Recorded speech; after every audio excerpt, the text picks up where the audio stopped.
बच्चों, आज हम सूरदास के तीसरे पद को पढ़ने जा रहे हैं। इसके पहले दो पद को हम पढ़ चुके हैं। आप लोगों के इस अर्थ भी इसका समझ में आ गया होगा। किलकत कान घुटुरवन आवत, मणिमय कनक नंद के आंगन, बिंब पकड़वे धावत। यहाँ पर सूरदास जी श्री कृष्ण के बाल लीलाओं का मनोहारी चित्रण किया है। जैसा आप लोग भी देखते हैं कि बच्चे कितने अच्छे होते हैं, छोटे रहने पर सबके मन को मोह लेते हैं। उसी प्रकार भगवान श्री कृष्ण के बाल लीलाओं का वर्णन सूरदास ने किया है। किलकत कान घुटुरवन आवत, सूरदास जी कहते हैं श्री कृष्ण किलकारी मारते हुए घुटनों के बल आ रहे हैं। श्री कृष्ण किलकारी मारते हुए घुटनों के बल आ रहे हैं। मणिमय कनक नंद के आंगन, मणिमय मणियों से जड़ित, कनक सोने के, आंगन बिंब परछाई। तो मणिमय कनक नंद के आंगन बिंब पकड़वे धावत। श्री कृष्ण मणियों से जड़ित सोने के आंगन में अपनी परछाई को पकड़ने के लिए दौड़ रहे हैं। श्री कृष्ण मणियों से युक्त सोने के आंगन में अपनी परछाई को पकड़ने के लिए दौड़ रहे हैं। कबहु निरख हरि आपु छाँव को, कर सो पकड़न चाहत। कर हाथ से, कबहु निरख हरि आपु छाँव, कभी निरख देखते हैं हरि श्री कृष्ण आपु छाँव, अपनी परछाई को। कभी श्री कृष्ण अपनी परछाई को देखते हैं। कर सो पकड़न चाहत, और अपने प्रतिबिंब को, अपनी परछाई को अपने हाथों से पकड़ना चाहते हैं। किलक की हंसत राजत दोई दतिया, पुनि पुनि तीन अवगाहत। किलकत हंसत राजत, राजत का अर्थ है सुशोभित होना, दोनों दतिया दांत। जब श्री कृष्ण किलकारी मारते हुए हंसते हैं तो उनके दोनों दांत सुशोभित होते हैं। जब श्री कृष्ण किलकारी मारते हुए हंसते हैं तो उनके आगे के दोनों दांत सुशोभित होते हैं। पुनि पुनि त्यों अवगाहत, पुनि पुनि बार बार अवगाहत दिखाते हैं और बार बार उसी को दिखाते हैं। कनक भूमि पर कर पग छाया, यह उपमाई राजत। कनक भूमि सोने के भूमि पर, कर पग, कर हाथ, पग पैर, छाया परछाई। उस सोने के भूमि पर उनके हाथ पैर की परछाई, यह उपमा एक राजत, एक उपमा के समान प्रतीत होती है। करि करि प्रतिपद प्रतिमन वसुधा, कमल बैठ की साजत। करि करि प्रतिपद प्रतिमन, प्रत्येक क्षण प्रतिपद मणि, प्रत्येक मणियों में वसुधा पृथ्वी। तो प्रत्येक क्षण प्रत्येक मणियों में पृथ्वी कमल के समान आसन को सजा रही है।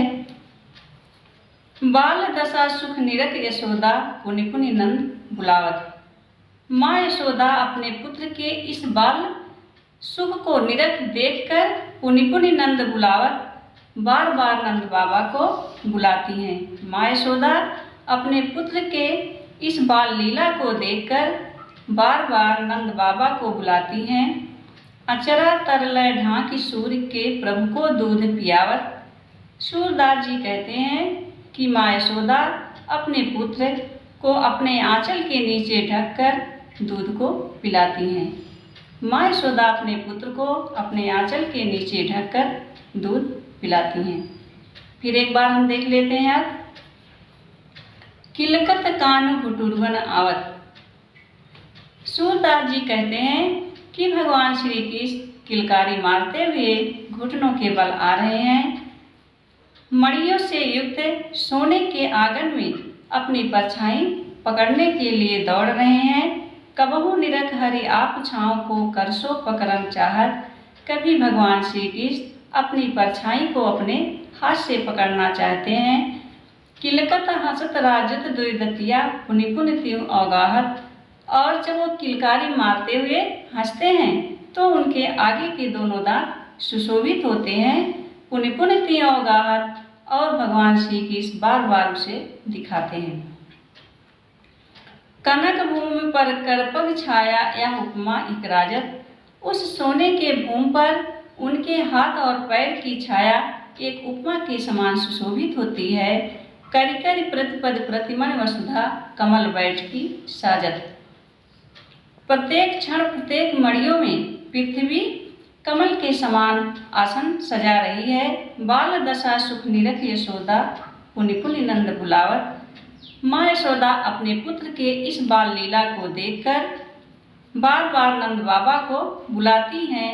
अचरा तरलय ढांक सूर्य के प्रभु को दूध पियावत। सूरदास जी कहते हैं कि माँ यशोदा अपने पुत्र को अपने आंचल के नीचे ढककर उन्हें दूध पिलाती हैं।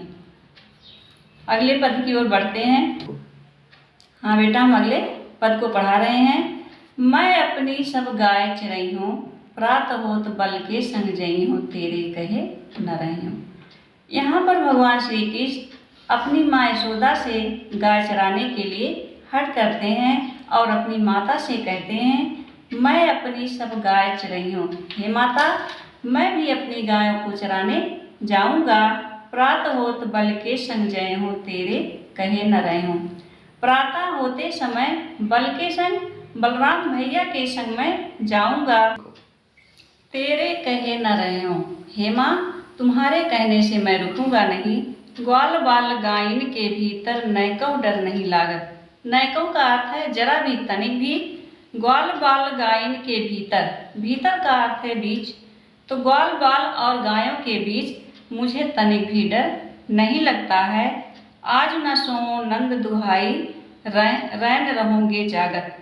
आज मैं नंद बाबा की सौगंध खाकर कहता हूँ कि मैं रैन रहूंगे जागत।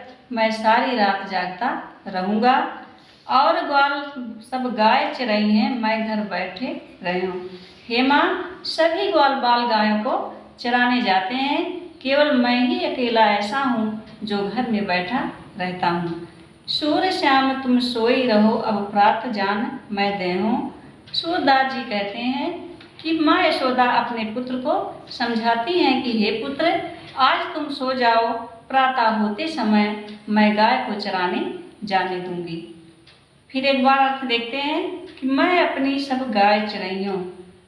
भगवान श्री कृष्ण अपनी माँ यशोदा से हट करते हैं, कहते हुए कहते हैं कि मैं अपनी सब गाय चराई हूँ। हे माँ, मैं भी अपनी गायों को चराने जाऊँगा। प्रातः होत बल के संग जय हूँ, तेरे कहे न रहे हूँ। प्रातः काल होते समय मैं बलराम भैया के संग जाऊँगा, तुम्हारे कहने से नहीं रुकूँगा। ग्वाल बाल गायन के भीतर नैकौ डर नहीं लागत। ग्वाल बाल और गायों के बीच मुझे जरा भी डर नहीं लगता, मुझे तनिक भी डर नहीं लगता। आज न सो नंद दुहाई रैन रहूंगे जागत। आज मैं नंद बाबा की सौगंध खाकर कहता हूँ कि सारी रात मैं जागता रहूँगा, सोऊंगा नहीं। और ग्वाल सब गाय चराई हैं, मैं घर बैठो रहे हूँ। सभी ग्वाल बाल गाय को चराने जाते हैं, केवल मैं ही जो अकेला हूँ घर में बैठा रहता हूँ।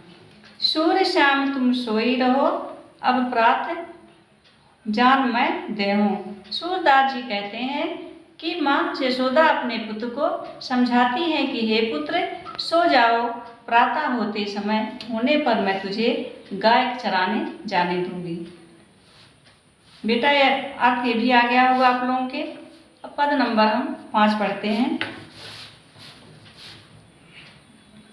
मैया हो न चरई हूँ गाई, शिगरे ग्वाल घिरावत मोसो मेरे पाँव फिराई।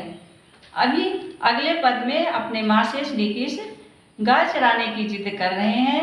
अब यहाँ जो है अपनी माता से कह रहे हैं कि हे माता, मैं गाय को चराने नहीं जाऊँगा। मैया हो न चरई हूँ गाई, हे माता, मैं गाय को चराने नहीं जाऊँगा। शिगरे ग्वाल घिरावत मोसो, शिगरे सभी, ग्वाल घिरावत, घिरावत दौड़ाते हैं, मोसो मुझे, वहाँ पर सभी ग्वाल बाल मुझे दौड़ाते हैं। मेरे पाँव पिराई, जिससे मेरे पैरों में दर्द होने लगता है, मैं थक जाता हूँ। जो न पत्याय पूछ बलिदाऊ, अपनी सौं दियाई। फिर अपने माता से अपनी ही सौगंध दिलाकर कहते हैं कि हे माता, यदि आपको प्रत्यय आपको विश्वास नहीं है पूछ बलदाऊ तो बलराम भैया से पूछ लीजिए। हे माता, मैं अपनी सौगंध खाकर कहता हूँ, यदि आपको विश्वास नहीं है तो बलदाऊ भैया से पूछ लीजिए। यह सुन माई यशोदा ग्वालिन गारी देत रिसाई। रिसाई क्रोधित होकर, यह सुन माई यशोदा। जब इस बात को माँ यशोदा अपने पुत्र के मुंह से सुनती हैं तो क्रोधित होकर ग्वाल बालों को गाली देती हैं। मैं पठवत अपने लड़का को आवे मन बहलाई, और कहती है मैं तो अपने पुत्र को इसलिए भेजती हूँ कि वो अपना मन बहला कर आ जाएगा, लेकिन वहाँ सभी ग्वाल मेरे बच्चे को तंग करते हैं, परेशान करते हैं। सूर श्याम मेरो अति बालक मारत ताहि रिगाई। रिगाई मतलब दौड़ा दौड़ा कर। सूरदास जी कहते हैं कि माँ यशोदा कहती है श्याम मेरो अति बालक, मेरा पुत्र अभी बहुत छोटा है। मारत ताहि रिगाई, उसे दौड़ा दौड़ा कर मार डालेंगे। फिर एक बार देखते हैं यार, मैया हो न चरई हो गाई। भगवान श्री कृष्ण अपनी माता से कह रहे हैं कि हे माता, मैं गाय को चराने नहीं जाऊंगा। शीघ्रे ग्वाल गिरावत मोसो मेरे पाँव पिराई। सभी ग्वाल बाल मुझे दौड़ाते हैं, जिससे मेरे पैरों में दर्द होने लगता है। जो न प्रत्याय पूछ बलदाऊ अपनी सौ लियाई। अपनी सौ सौगंध, फिर अपनी सौगंध दिलाकर कहते हैं कि हे माता, यदि आपको विश्वास नहीं होता है तो बलराम भैया से पूछ लीजिए। यह सुन माई यशोदा ग्वालिन गारी देत रिसाई। श्री कृष्ण के मुंह से ऐसी बात को सुनकर माँ यशोदा क्रोधित होती हैं और ग्वाल वालों को गाली देती हैं। मैं पठवत अपने लड़का को आवे मन बहलाई। मैं तो अपने पुत्र को इसलिए भेजती हूँ कि वो अपना मन बहला कर आ जाएगा। सूर श्याम मेरो अति बालक मारत ताहि रिगाई। सूरदास जी कहते हैं कि माँ यशोदा कहती है कि मेरा पुत्र अत्यंत छोटा है, अभी बालक है। सभी उसे दौड़ा दौड़ा कर मार डालेंगे, सभी उसे दौड़ा दौड़ा कर परेशान कर डालेंगे। बेटा, आज हम इतना ही पढ़ाते हैं, अगला पाठ कल फिर हम पढ़ाएंगे।